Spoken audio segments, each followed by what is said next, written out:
joined by my partner, Brandon Averill. Today,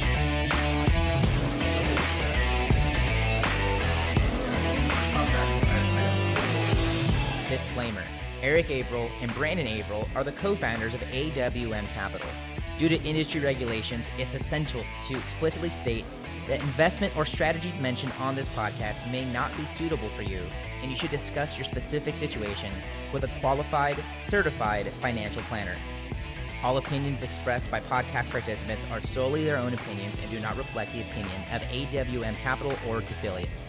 For more information, visit athleteceo.com.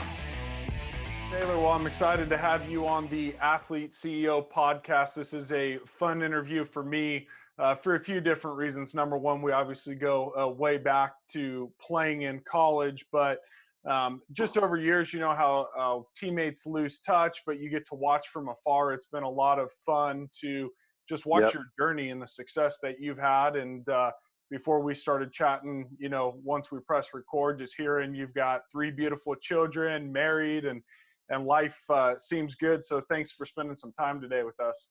Absolutely, man. I was stoked to see your email come through. And like you said, I think we've been circling each other's lives for a long time, going all the way back to the Villa Park, Mission Viejo days.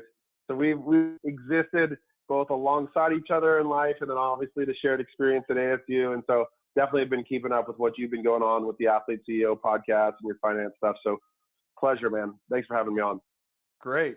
Well, I think a fun place to start is just, and we don't have to spend a ton of time on the transition from sports, but, you know, we met at Arizona State. You ended up finishing your career at UCI, College World Series, drafted New York Yankees. Tell us a little bit about that transition from minor league baseball into the real world. Yeah, well, as many of us, I'm sure, did. I didn't have much say in the transition. It certainly wasn't on my terms, but I remember I was at UCI and got the call one day from the head of player development and said that my journey had come to an end. And I think at that point, I was definitely left sort of wondering. I had this ideal that I was going to go to law school. I think it was because I was good at arguing, and I thought that was the right path. So I was finishing up school in the middle of that, and I had a good friend that had been one of my best friends since I was a little kid that was starting a company. And he said, hey, why don't you come in between classes and help, you can print the orders off of our website and take them to the post office, and I'll pay you some money on this, and you can help me and my brother get our thing going. And so that was my first sort of side gig job that I had, and my first experience with a startup. And that company sort of exploded, and that is how I got really lucky to avoid going to law school, because I don't think it would have served me well knowing myself now. But it was a rough transition that I would say left me with a lot of life to figure out, as I'm sure it does for many people. And I'm one of those ones that just happened into a really fortunate circumstance to be able to transition somewhat seamlessly. Yeah. So you kind of brush over as if it's just some random company in a garage, right? That didn't end up being successful. But, you know, you're talking about power balance. I think, you know, I've read somewhere you guys got up to a $60 million company, and one of your other articles, you had said this was really your business. You know, can you talk about, you know, what that transition was and what you learned coming in completely green, how you guys went from, you know, running postage things out of a garage into growing it into the power balance that so many of us remember from seeing Kobe wearing it on the basketball court. Really, it spread like wildfire. Yeah, man, it was a crazy ride. We went from 3 of us in that garage to 60 million in revenue. We had over 100 employees at our peak. Got to, you know, say I took BP in A-Rod's batting cage in front of his house while working on a deal. We brokered deals with Kobe Bryant in China. We had the naming rights to the Sacramento Arena at one point. I mean, it's one of those books that you read about that it was just a totally unpredictable, insane ride. And when it was growing early on, we sort of looked around at each other and said, like, hey, this is a real business. What's your job going to be? What are you going to do? And so because I was the youngest one, they said, well, why don't you handle e-commerce, social media, and athlete? So basically all the things that they just thought a young person would know how to do. And so for me, that meant Googling, how do I set up a Facebook page and what is Magento, and Facebook messages to the guys I played Major League Baseball with. And it's funny, I was looking back the other day and a bunch of those guys, like it was like Eric Hosmer and a bunch of guys that are now big leaguers, but they were in my minor league class at the time that we were just trying to build relationships with. And so through that process, I had a little bit of a chip on because everyone just assumed I was Josh's friend that he had given a job to, and I really wanted to prove myself. And I think growing up playing baseball, which is obviously a pretty data-driven sport, I was wired to think analytically about success. And so digital marketing really became an area that I clung to because I knew that if I was given an area of responsibility, maybe it was $1,000 for a marketing campaign, that in order for them to give me more responsibility, I was really going to have to prove that it worked. And so every time I went in with the executives or the management, I always wanted to be able to prove that what I was doing was working. And I learned very quickly on that I had access to data and information that nobody else in the company did through digital. And so I really just poured myself into that understanding and got really lucky to end up managing, about a $5 million e-commerce brand, about 500,000 people on social, and brokering deals with some of the most incredible athletes in the world. So just got a sandbox to play in that I never would have gotten had I gone to another company and tried to work my way up the ladder. And so because of that, I feel super, super blessed for that experience. Yeah, so if I can remember back, we're talking 2009, 10-ish. Yep. So when you say, digital marketing, social, Yeah, that right. was, it's still, I guess it's common language today, but back then, not at all, right? No, this was very early days, like organic Facebook posts and some Google search was really just beginning to take off. But building, like, none of the sort of templated e-commerce sites like Shopify or WordPress really existed. So it was cumbersome development. But a lot of like true organic social, there was still a bunch of organic reach on Facebook back then, but it was early days, man. I had only had my Facebook page for a few years. Really, this was like every step of the way was Googling, how do I do this? And so it was just learning. But again, there would have been no company in the world that would have hired me as a social media expert but what it gave me was just an environment to go and learn. And as long as I kept feeding, like every time I had a question, I went and found the answer to it pretty quickly in a world that was really, I was one of the people that knew much more about this than everybody else. And so in that sense, I got really lucky by opting into sort of an industry that was growing to what it is now, time before anybody else really knew what they were doing. Yeah. And so, bring us through, obviously, Power Balance, you're doing it there. You start to develop this expertise. I know we'll get into this as a lot of your background of what made you guys passionate about starting your own agency. What was your experience, working with agencies while you were at Power Balance? Yeah, it's funny. I had hired many agencies, and I was the worst in the world. I was such a pain in the ass. Because it literally, I was the person that if you were billing us on hours, I wanted line item reports of everything that you were doing, because it just felt, I didn't at that point understand really the sort of service business, and I wanted to make every dollar work for me. And so I was the worst. But we had some incredible partners that, looking back on it, did such a good job of supporting us and caring about us. And that's, I think, the biggest takeaway that I learned is that when I reflect on, so people in particular, like Kelly Rapuano and Zubin Malavi, if you're listening, like, such a good job of caring for us and me and my relationship in such a way that it really set the standard. And looking back, and really what inspired me to want to go start my own agency in service of other people, in service of their dreams and the ability to help them grow something, for people that poured into me, really know a lot, but genuinely cared about what we were trying to do. And that was sort of the first experience I had of like just learning about what it meant to be a partner with a vendor, and figuring out and not making it like this confrontational relationship, but really trying to be for each other in a way that builds good partnership. Yeah, I think that's huge. So tell me a little bit about the journey from Power Balance to what you guys are doing today. So from there, I went and joined a bigger marketing agency, actually one of the people that was our client. And I just thought, I'll take the same things I learned and I'll go do them for bigger businesses, and that'll be fun. But I quickly learned that when you're dealing with sort of big business, if you will, that they don't move at the same pace as a startup. And it was very frustrating for me. And at one point I found myself doing like email drip campaigns for ERP systems. And I was like, man, I'm losing my mind. What is this? And so I think, in Orange County care and a lot of financial tech and industries that are huge and really incredible, but just not my passion. And so I think I lost a little bit of that. I got some great opportunities at that agency and deeply passionate about the people there that I worked with. But at that same time, my partner, Jordan Palmer, who played 8 years in the NFL, also sort of an athlete founder, had just been released.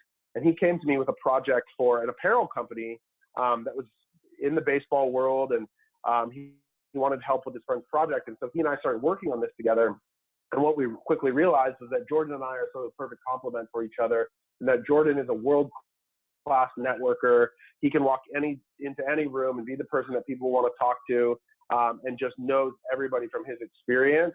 And I'm the guy that likes to sit behind the computer and work. And so it was like, hey, there's something here where we think we could bring our unique set of resources in the world where you can find great companies and I can help them based on my experience. So that was the start of our agency. At the time, we called ourselves the Arch Network, and we basically did consulting for a lot of businesses. Spent a couple of years inside of EvoShield, really basically as their in-house marketing leads, really working on that business, which was, in the baseball world, a lot of fun. And then, after doing the consulting thing, we sort of realized that, hey, consulting's cool, but you're still sort of dependent on other people to bring your ideas to life, and you're really limited in what you can do. And so our third partner, Josh Redarmo, who was the founder of Power Balance, he had married a woman by the name of Natalie Golbus, who plays on the LPGA Tour, and he had spent a couple of years caddying for her after Power Balance, and then he came back, and so the three of us sort of got together and said, hey, Josh, you have the operational experience of building and growing a business. I know how to do the strategy and work, and Jordan knows how to find clients. Let's turn this into a real business and grow it. And so Josh really helped us set the foundation for building the operational infrastructure of what is now Common Thread Collective. And Jordan continued to find the clients, and I continued to figure out how we could do the work. And so that's been the foundation of a great partnership that's led us to what we are now, which is an online sales agency where we help some of the best e-commerce brands in the world sell products on the internet. Man, wow. And, I'd seen on your website recently, you guys had been named one of Inc.'s 500 fastest growing companies. And so I think what I loved I watched the video you did, and I just thought it was super tasteful and just representative of who you are as a person. And I imagine your partners, that you were just sharing a lot of, it really is about the team, and it is kind of your guys' secret sauce is empowering your employees. Can you talk about, what the original vision was and where you are today, and Totally. recap that?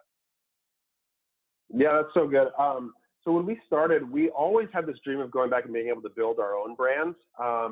And we just knew that, like, when we were at Power Balance, we lived at the office. It was like we were all single guys, and that we were young. We had no other responsibilities in life. And so that was just all we did. We knew now I'm married with 3 kids. Jordan's married with a kid and another one due in a couple of days. And Josh is like, our lives were different. We weren't available for that same thing anymore. So we wanted to build this sort of ecosystem of things that would help us to build and launch brands more efficiently. And so we started out thinking that the agency would just be this small group of people that would exactly service our own brands that we would launch. And so we started out with this mission and vision of helping entrepreneurs achieve their dreams through the service business, and then also in own brands. That was sort of our dream that would come to life. And that's the case. Josh is now off and running 4x400, and we have 3 of our own brands in market, and rad things going on there. But what we did on the agency side was that by developing a culture of people who are empowered to dream about what they want for their own future and what they want for their careers, those dreams back into your organization, and you have people that come up with ideas to take your businesses way beyond where I ever thought to take it. And so we now feel a responsibility to helping those people, which are our own internal people, succeed in a way that their dreams now align with making CTC bigger and more awesome than we imagined it. And so even though it may meet my individual dream to build a branding department within our agency, there are people here who have that dream, and I am excited to see it fostered and grow. And so the reason CC has grown, up now to almost 60 people, is that we've sort of just allowed our people the space and freedom to take it beyond what we think it is. And so now a rad group of people who have visions for our company that are just bigger than we have, and we just encourage them and keep feeding them the ability to keep dreaming, and we'll see where it takes it. And our job is to continue to foster the environment where that can happen, and then allow them to come up with the ideas and opportunities to make this place cool. Yeah, I think that's so powerful. Being a business owner, and as you grow, you read a lot of stuff like that in books of, empower your people, Right, create an environment that motivated people can thrive in. And it's just to see a living, tangible example that goes, that you guys were secure enough as the partners to say, yeah, we have a vision, but not only are we going to allow, we want it to grow beyond that. And I just think that that's a good, I guess, advice to our entrepreneurs and to our founders that are listening, of saying, like, really your biggest power are your people, and don't be afraid of what they want to do, And I would even add, Eric, like, honestly, it's really self-serving, because the days I'm most exhausted and most discouraged are the days that I feel that this whole thing is most dependent on me. And by actually putting it into the hands of other people, for me as the CEO or leader, like, it is so freeing to realize that the system doesn't depend on me. Like, that there are incredibly capable, intelligent people here that can take this thing and make it awesome. And our success and failure doesn't only depend on me. Like, those are the days I feel like this weight of the world on my shoulders. And so I would say, as an entrepreneur, the more that you hand the reins to your people, the more freedom you'll experience, like, that it isn't actually about me. And so I think that's, like, I carried so much stress for a long time about feeling responsible for the outcomes. And then by realizing, like, that there were a bunch of people that wanted to partner with me in that burden, like, it has brought me such immense freedom in this. And so I would just say that, like, while it feels like this sacrificial or really generous thing to do, it's actually incredibly self-serving. That by allowing them that space, it serves me to have immense freedom in where we're headed. Man, yeah, that's powerful. It's you're right. You carry such a burden, and something you talked about of just life stage, right? That you and your partners are now married and kids and things like that. Just a question there, as far as, everybody asks balance, right? I don't think balance is a real thing. It's priority management, but talk about how you're handling your health and employees and everything that you're doing and growing as a company. How are you managing that? Yeah. So the first thing is when we started our agency, we used to have this mission statement that was, we wanted to be the best in the world at selling products online. And 6 months into running the company, I realized that I was frustrated with our behavior because it wasn't mapping towards that value. And so one day, me and my partners, we sat down and we said, we need to be the best in the world at something. And so we literally wrote on a board, who are the best in the world at things? And so you mentioned it, I'm a huge Kobe Bryant fan, and this was sort of at the tail end of his career. But so we said Kobe Bryant. And what we realized was that the path that Kobe had to take to be the best in the world was at the sacrifice of relationships. It was at the sacrifice of friendship. It was at the sacrifice of any other time, and honestly at the cost of family. And we looked at each other and we said, we actually aren't willing to make that sacrifice. Wow. So what that led us to was adjusting our mission statement to actually be more aligned with behaviors we were willing to offer.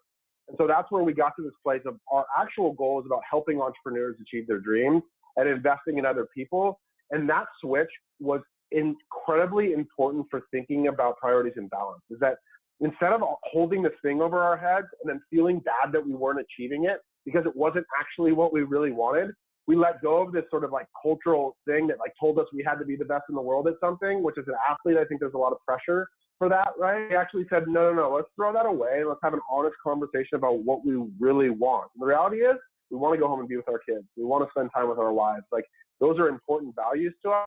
But that means that may come at a trade-off, that there may be someone who's willing to sacrifice that in the name of success that we aren't. And so by accepting that and being okay with that, it gave us freedom to rethink how we use our money, how we care for our people, how we allow space for each other as partners to go and my partner Josh is in the process of adopting a kid right now from Africa, and it's been a mess. And he's had to go spend a ton of time over there. And for us, it's like, go, because we've reached this place about understanding what it is that we want from each other that early on, like, created a lot of friction. So I would say that's been the biggest thing about understanding balance, is actually sitting down, having honest conversation about what we want and how your values map and behavior. Wow. I mean, that was, well, I think it's just crazy enlightening, right? I think as an athlete, you're so driven to want to be the best. And then even I think as an athlete and dealing with our guys who are, we've got a guy who's probably going to win the Cy Young here shortly, is once you realize chasing best it's so subjective, as opposed to like what's going to bring you purpose and what's going to bring you value, and then really aligning yourself according to that, because that's what we actually want as people. Totally. And, right? And companies are just a collection of people. And so the clearer you can get on that, you get to enjoy life, as opposed to this whole notion of like time off, right? Is as if the time at work has to be dreadful, and it doesn't. I think that's a lie, that you're chasing somebody else's race. And so just having those conversations early on, man, that's awesome that you guys are doing that.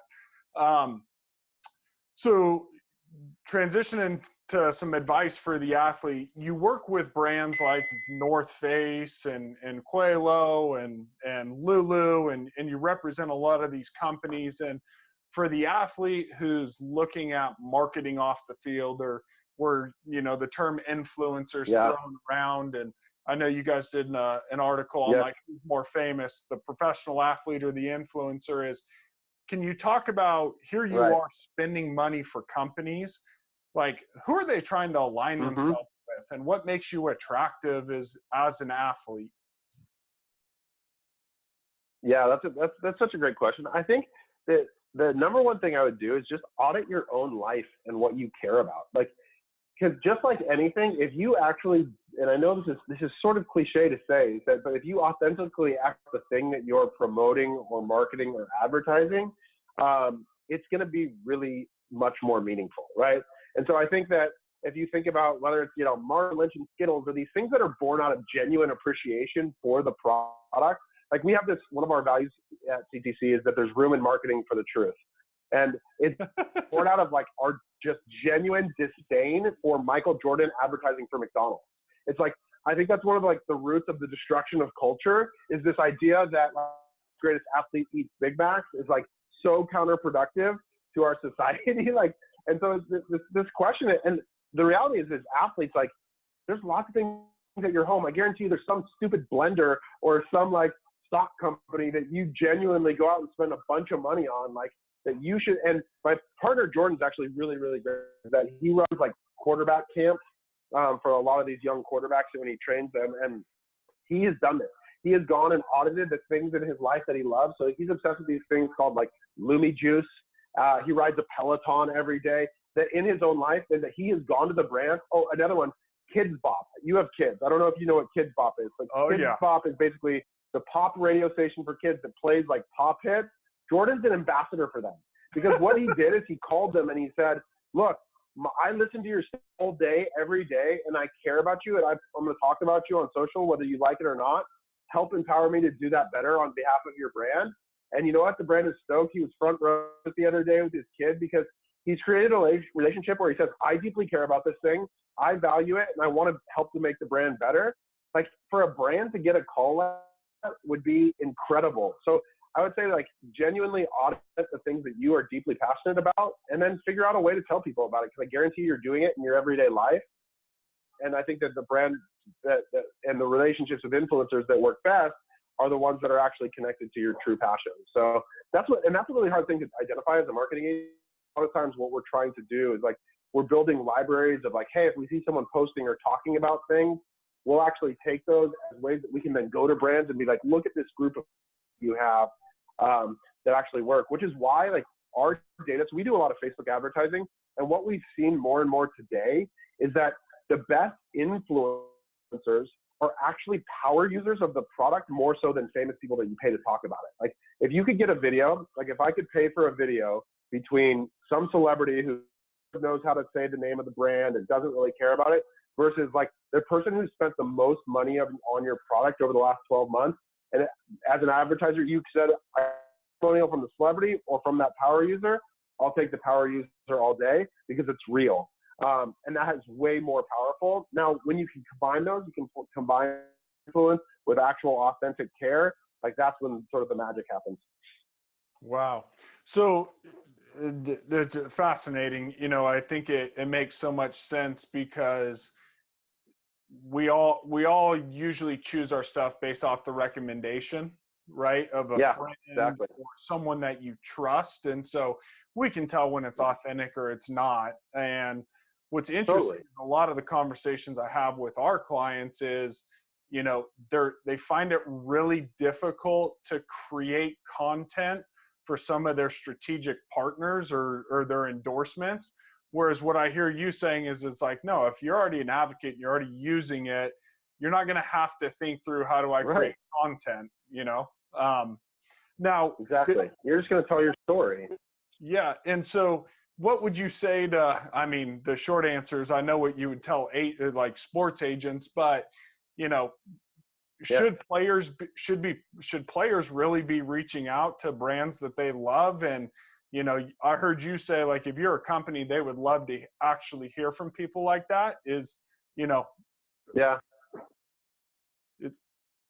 I know that's, and it's counter. And this is part of it, is that the dynamic of the marketplace has such been that the athlete has to be right. And I just think that like taking control of your own life and the stories that you want to tell about your life, like my experience with the agents has been that they look at it and go, let's look at all the big product categories. Let's look at the Procter & Gamble categories, the auto category, the shoe category, and let's make sure we go and maximize the revenue in each of these individual categories. And that's great, and I get it, and I understand that the incentives are sort of aligned to go chase those big dollars. But I think it just comes down to, again, what is your goal and how do you, like, what is your values and how do you align your behavior to it? And if your goal is to maximize the revenue and earning from a brand, then that can be the pathway to it. And I'm not even saying necessarily that that's wrong. I think it just comes, especially for the smaller athletes, the one who don't have Nike lining up to offer them a grip of money, or Chevy, or, you know, there's no State Farm deal coming for anybody but Aaron Rodgers and Chris Paul, right? That you would be shocked to find how much it means to a young brand to know that you love their product, and how far you can get in relationship with them. I'll give you a perfect example. So Kalo, early on, when we identified CrossFit as the community that we wanted to go into, like, we had a friend, his name's Paul Gomez. He was one of the founders of a big supplement company that was really embedded in that culture. And we went to him and we said, you know, Paul, who are the people affected in this community who really care about the community, and how do we build relationship with them? And he gave us the name of a guy named Jason Kalipa. And Jason at the time was no longer in individuals. He wasn't like the face. He wasn't Rich Froning. He wasn't the face of the sport. He had been a previous champion. But Jason and I and Jordan really sat down and built a meaningful connection where we, as the brand, felt cared for by him, the influencer. And so what we wanted to do was empower him to keep doing what he was doing. And so we paid him way more money than we really worth relative to his status, because he made us feel great about his care of our product. And like that, and especially in an early stage company, can go so far. And then if that company grows, you're in a position to maintain the relationship. And so I think that you have to be realistic about your capacity to bring value to the brand and how much you're going to be courted and chased after. And where there's an opportunity to reach out and be like, hey, look, I'm a huge, genuine fan of what you are. My wife, you know, makes smoothies on your blender, just to stick with the blender metaphor here, every single morning. Can we tell stories about that for you? Like, you'll be hard pressed to find the brand being too resistant to the idea of you telling stories you love them. Yeah, man. So good, so powerful. I think not just our athletes are going to take a lot of this, but just even companies, right? This is what you do, is you tell stories, and you're helping e-commerce companies, you know, obviously reach their customers who can make those purchases. Yep.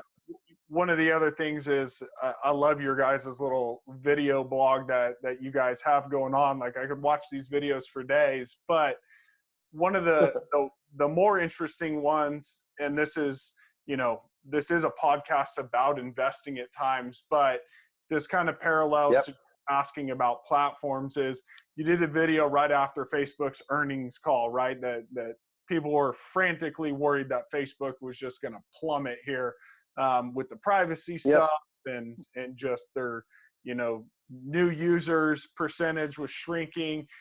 Can you talk about what platforms are relevant, and specifically for Sure. influencers, if you're an athlete, where should they be focusing their time? Yeah. So this is and what I would say is that if you're an influencer, follow the dollars, the advertising dollars, and spend your time where the advertising dollars, because that's where brands are investing to put and promote audience. And so what I would say is the number one platform in the world for advertising is Facebook. So Facebook also owns Instagram. So Instagram is the highest engagement. It's the best sort of like ongoing community where you should be putting out content all day, every day. But if you have a massive Facebook following and understand how to engage on that platform, specifically around products like Facebook Live, or you're good at creating video, like the quickest way to creating value for a brand who really understands what they're doing in e-commerce is by having that community. And it's the single most neglected one that every celebrity tends to ignore. They sort of think it's passe, and they think that that's where the kids are, and Snapchat and blah, blah, blah, blah. All of the ad dollars are on Facebook. So all of the ad dollars are on Facebook and Instagram. And so I think that there's a huge, and also like, if you want support internal, which is a giant, powerful machine, like if you invest in the things that they care about, so when they release a new product, so like when IG Stories comes out or IG comes out, if you invest in aligning what you care about with what these mega platforms care about, they're going to support and provide additional distributions of the content you're creating. The other thing to keep your eye on, follow the ad dollars and follow what the platforms are investing their time and money talking about. And if you can align with those things, then you're going to have the biggest potential push and back from the brands and the dollars that they're using and the platforms themselves. So that's the big advice I would say that oftentimes gets neglected when people think about sort of following the trends a little more. Yeah, no, super helpful. As far as if somebody's trying to like learn strategy and read about this stuff, what are some resources that you would point them to know where are they investing their money? And is there kind of a go-to resource that people should be paying attention to? Sure. As a brand? Yeah, as a brand, or and as then an individual? maybe answer it for an influencer as well. Yeah, I mean, obviously, like you said, we have a great blog that we love. But man, there are so many good resources online in terms of just being able to. A couple of my favorite things right now are newsletters. So there's two great ones that I'll give you right now. One is called Lean Lux. That's LEANLUXE. It's a weekly newsletter on sort of all insider information on some of the coolest, particularly fashion and apparel companies and what's going on in that world. And then the second one is called 2pml.com. So it goes out 3 times a week, and it comes at 2 o'clock. It's all insider e-commerce news, but a lot of that has to do with this space that we call DNVBs, or digitally native vertical brands. So these are like all the cool, hot e-com startups. And as an agent, another thing I would tell you, or as an athlete, is that like those two insider articles will give you insights into what all the hot up and coming brands are, where there's opportunity that I guarantee you they don't have a ton of influencer relationships yet, or they're all looking to go out and make them. They're just starting to get their dollars. There's a lot of information about finding who just raised their big venture round, which is another thing I would be very in tune with if I was an agent. But so those two resources they get delivered to your inbox, which means you don't have to go hunt for the information. You can source through it. It's aggregated and curated content, and they're super, super powerful. They're couple of my favorite reads. All right, you said a few things in there that we'll park on. We're going to get to the venture capital comment. Yeah. So, well, let's just start there because my brain's swirling. We're obviously an investment firm. We've got a venture fund that we believe in strongly. Talk to me why you would park there as an agent, and what opportunities are available for athletes. Yeah. So from the marketing dollar side, what I'll say is that traditionally, like especially with a CA round or a first, like one of the early financing rounds, not seed necessarily, but one of the early Series A or B, a lot of that capital is growth capital, right? It's indication that the brand is having some level of success and they're really looking to scale, which a lot of times those dollars are going to go into advertising. So if you take an example like a brand like Hims right now, right, who just I think last week closed a $100 million round, they can't spend marketing dollars fast enough. Like they are growing so fast, they literally have billboard station, they're spending tons on like they cannot spend it fast enough. If I'm an agent, what that means is that like this company is looking to spend. I'm not going to have to fight with them over whether advertising is worth it or not, right? Because you want to be going with the flow. You don't want to be convincing someone to advertise. You want to be partnering with people who are advertising, right? And so I think that's just a great signal that the brand's in a good position, and that putting your client on their radar, or as an influencer being on their radar, is super, super helpful. And then from the investment side, I think I would like, if you truly are interested in being, a player in the investment space, understanding like what is happening with finance and being able to see like which categories and industries are raising a bunch of money. Obviously, e-com is super hot right now. A lot of consumer products on the internet are raising tons of money, Allbirds and Brandless and Casper and all these different things. Have a base level understanding of those categories, because what it's going to open up, I guarantee you, is new areas for you to think about that you didn't before. Like, because tradition, especially in sports, so many of the dollars are tied up in, beverage and CPG and like these traditional categories that just having eyes on what's up and coming is so helpful for so many reasons.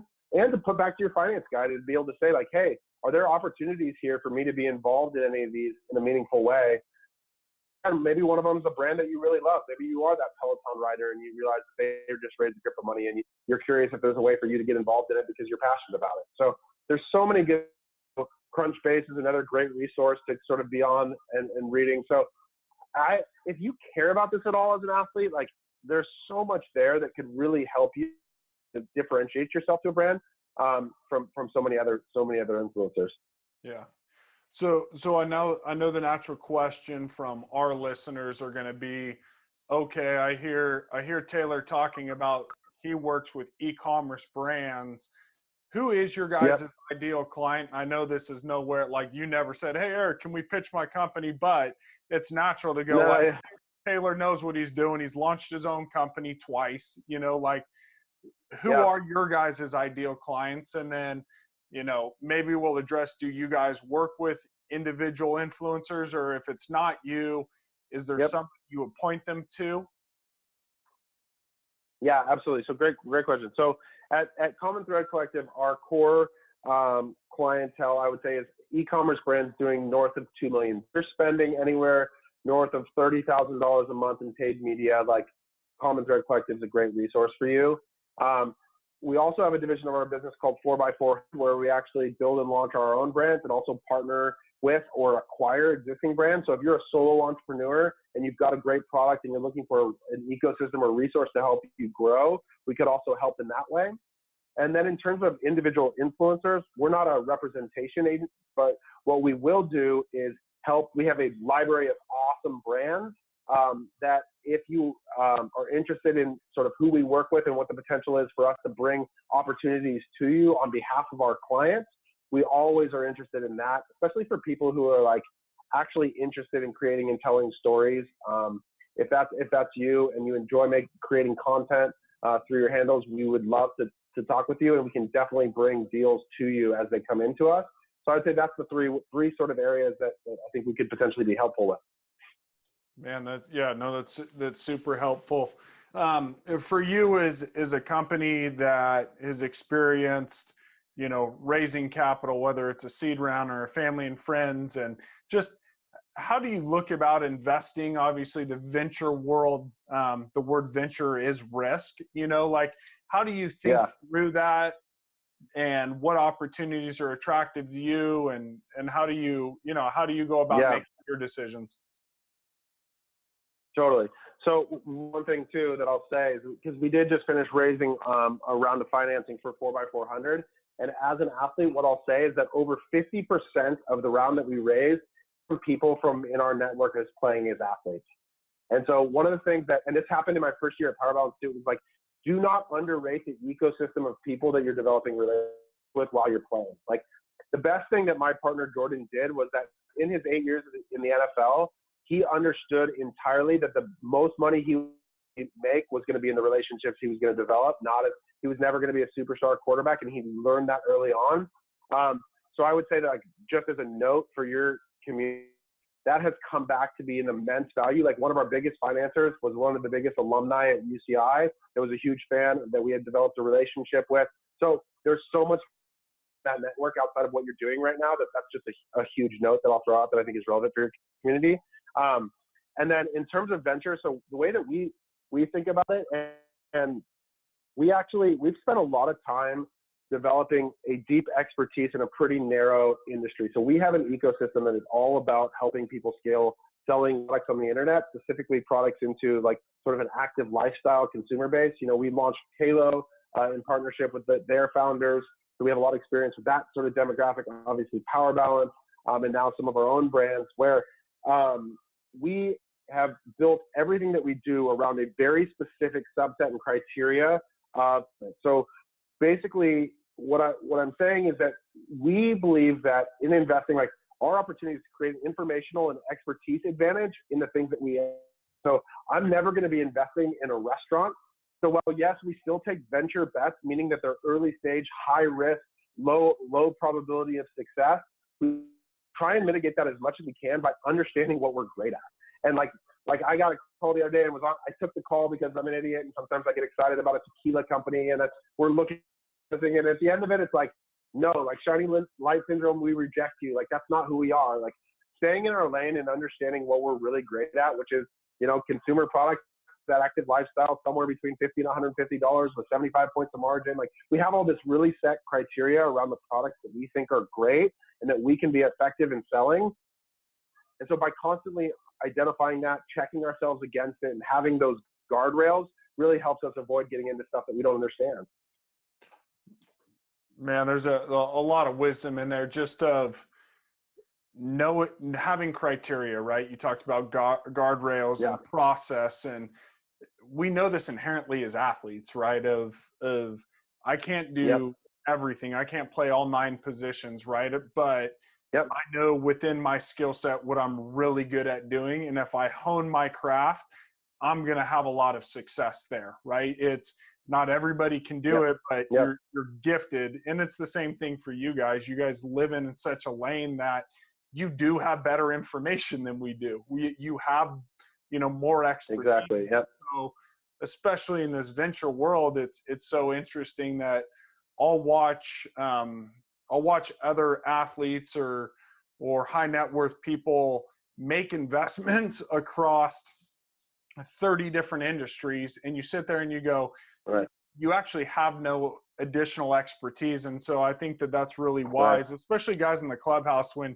deals are coming into the clubhouse, it's like, if you or the team that's behind you doesn't have expertise, like, do not go near it. You know, I think there's a lot of value. And then what you said about building relationships, we had our previous guest on here a couple episodes ago. Ryan Neese played 7 years in the NFL. And it was the same thing as going, during your career, you can get access to anyone, you know, and realize value that you're going to have long term. So I just think it's really smart to cultivate relationships. Yeah, and I would say, like, that's what you just said was such a great point, is that the access to resources that you underappreciate, whether it's stupid things like rookie symposiums or like stuff that may feel uncool at the time, like, man, that is the thing to fight the idea that it's not cool to go be a part of it and be a part of the community. Jordan, one of the best things he did all the like NFL Stanford business schools and Harvard business school things that he would go to for 3 weeks. And same thing, those are all people that when we wanted to raise money, they were there. They were resources for so many different things that just because he was like, I'm in the NFL and they're offering me 3 weeks at Stanford business school for free, like, I'm an idiot not to go and do that. Like, take advantage of every free resource that's available to you to build your network and community while you have it, because it's short-lived, man, right? It's crazy. And I think that that's what the NFL and the NBA has done better than the MLB is. Like the MLB, there's no Stanford program, right? There's no Chicago Booth program. There's no, whatever Kellogg management program. There's no Yale, there's no Princeton, there's none of those. Whereas, but what I told players, I was literally sitting down with a guy who he's already been an all-star. I mean, he's a giant of the name in the baseball world. And we're sitting at Bulletproof Coffee in LA. And it's so funny having these conversations because he loves Bulletproof, right? And he's like, but he didn't have a deal with Bulletproof. Right. And so he's paying for all of their products, and he's got some other supplement company giving him product, right, that he didn't use. But I told him, I said, hey, well, there's no Stanford program. If you're interested in something, you could probably just contact that company in the off season and say, hey, I want to come spend a day or two to learn about what you're doing. Every single CEO and company would like die to have this guy hanging around. And so I just think it's getting creative. And he was like, really? I'm like, yeah, man, like literally put a list together of 3 to 5 companies in the off season that you're interested in. I promise you, go hang out. Exactly. I guarantee you the CEO, or if not the CEO, the CMO is going to love sitting down with you and you making him feel important. Like, because like sometimes like they underrate the celebrity status that they have in sport in terms of gaining information in a way that like as soon as it's gone, that email might not get answered as quickly. Like that's I think that the thing that's the trade-off is making time to sit down and go. It's cool. Like we helped Jordan's brother Carson with his marketing early on, and that was one of the main things. Like as he knew he had about a couple years left in his career, it was like, okay, what are the industries that you care about? And it was hunting and golf and these things. And it was like, okay, we're going to start making introductions for you to all the brands and the people and the investment groups and the relationships so that when you get out of here, you can use the fact that you still are the quarterback of the Arizona Cardinals to set you up for when you're not. Because the calls will be answered way better now, even though I know it's not your focus in this thing. Like being willing to put in a little bit of time to set yourself up for when it's not the case is really critical. Yeah, no doubt. Well, being sensitive to time, which I really appreciate you, setting aside so much, is we have a few rapid questions we ask that are just fun. Do it. First, if you can think back, is there a certain failure or apparent failure that you experienced that you now look back on and go, I'm so glad I went through that because that's actually set me up to be successful? Yeah, absolutely. So when I think about the reason I failed at baseball, it was because I could.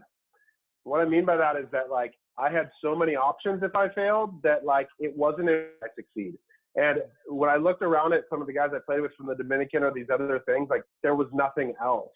And so I think that that's taught me a lot about this idea of like the burning the boats mentality, where it's like when I find something that I genuinely want to go for, how am I creating a situation and construct where success is absolutely necessary? I used to have this Batman sticker on my laptop that was sort of this indicative of that scene where he has to jump out of the cave, and the only way to do it is to get rid of the rope and make the jump.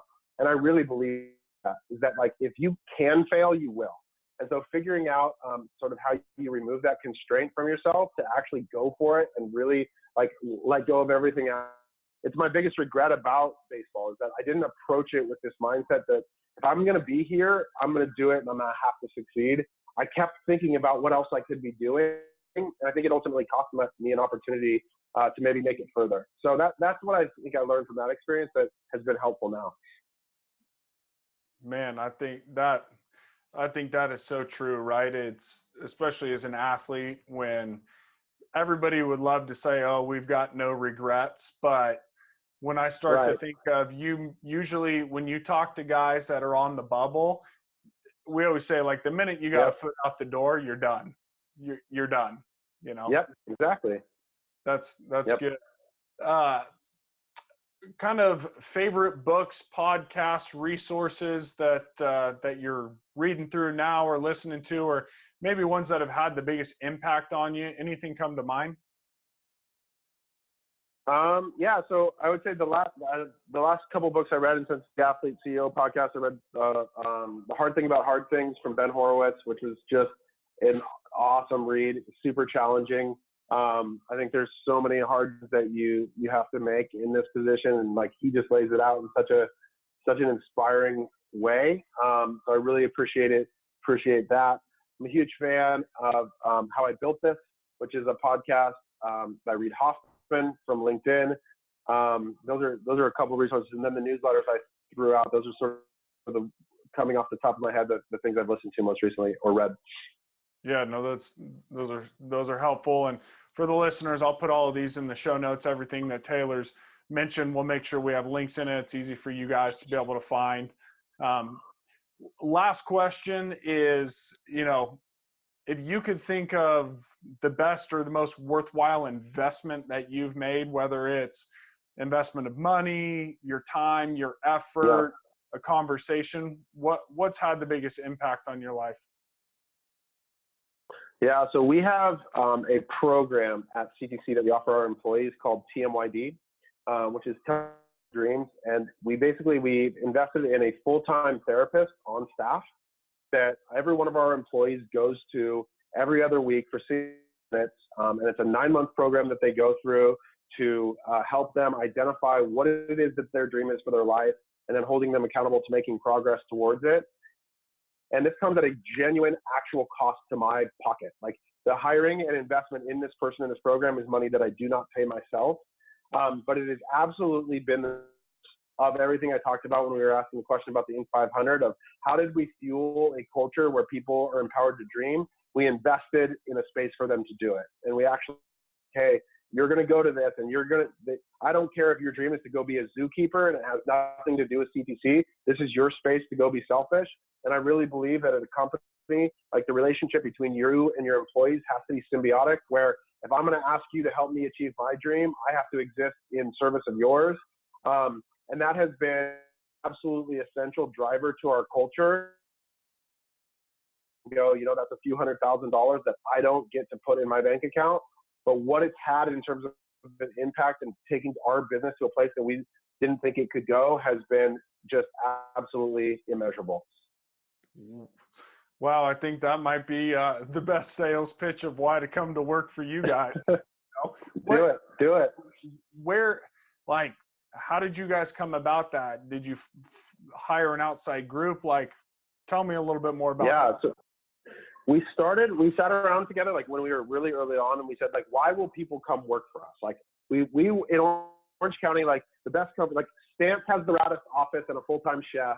There's all the, Hurley's and Quicksilvers and big rad companies. Why would a really talented person come choose to work for CTC? Because at the time we couldn't afford to pay them more than anybody else. We didn't have better benefits.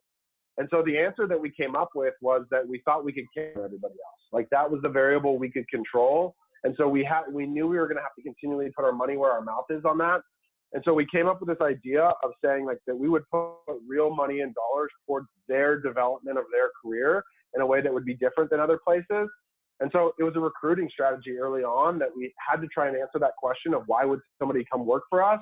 And your response just there is exactly what the benefit was. People going, I've got to go work there because they're caring about me. And so that's the way we win against the chef and big salaries and cool offices.